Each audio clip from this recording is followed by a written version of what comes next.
अस्सलामुअलैकुम guys, welcome to Olive Food Secret YouTube channel. तो आज हम बनाने वाले हैं खीरे का सालन। आपको सुनने में अजीब तो लगेगा, लेकिन ये खाने में उतना ही मज़ेदार है। तो ये चले हम देखते हैं अब इसे कैसे बनाते हैं। तो चलिए स्टार्ट करते हैं।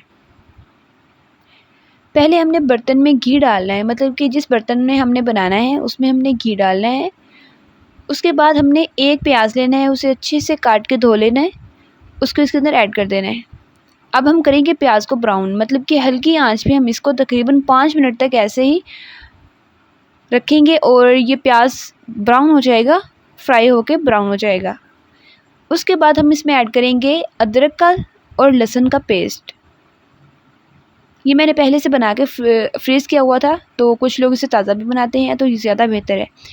एक चम्मच अदरक और लहसुन का पेस्ट ऐड करने के बाद हमने एक टमाटर ऐड कर देना है। एक अदद टमाटर, उसे अच्छे से धोना है और उसे काट के उसके अंदर ऐड कर देना है। इन सबको हम मिक्स कर लेते हैं।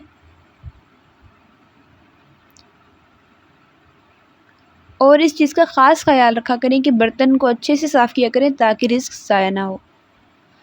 अब हम मसाला जात अंदर ऐड करते हैं।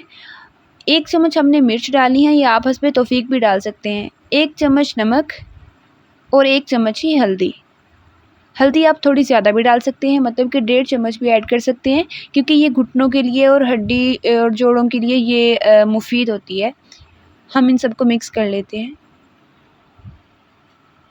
और इसके बाद हम इसमें ऐड करते हैं सब्ज़ मिर्च। ये तकरीबन 2 मिर्च हम ऐड करेंगे, क्योंकि हमने पहले सुर्ख मिर्च की मिक़दार थोड़ी कम रखी थी, तो इसमें हम सब्ज़ मिर्च थोड़ी ज़्यादा ऐड कर लेंगे। उसके बाद हमने खीरे को अच्छे से इसका छिलका भी उतारना है, उसे अच्छे से काटना है, इस तरह से काट के उसे इसके अंदर ऐड कर देना है, ठीक है। और खीरे ये तकरीबन 4 से 5 खीरे थे, जिनको मैंने अच्छे से काट के धो लिया, उसके अंदर ऐड कर दिया है। इसके ऊपर हम ढक्कन दे देते हैं। इसको तकरीबन हम 10 से 15 मिनट ऐसे ही रहने देंगे और हल्की आंच पे हमने पकाना है इसको। लीजिए 15 मिनट हो चुके हैं, तो अब हम इसका ढक्कन उठाते हैं। देखिए इसकी लुक चेंज हो चुकी है और इसमें जो है घी भी इसने छोड़ा हुआ है, घी भी छोड़ा हुआ है इसने।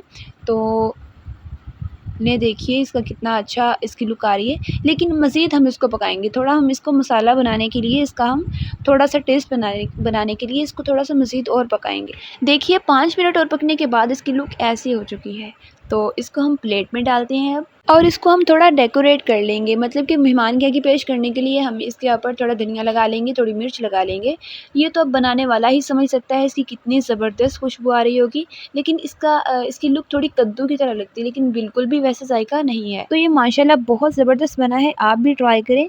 अल्लाह हाफ़िज़।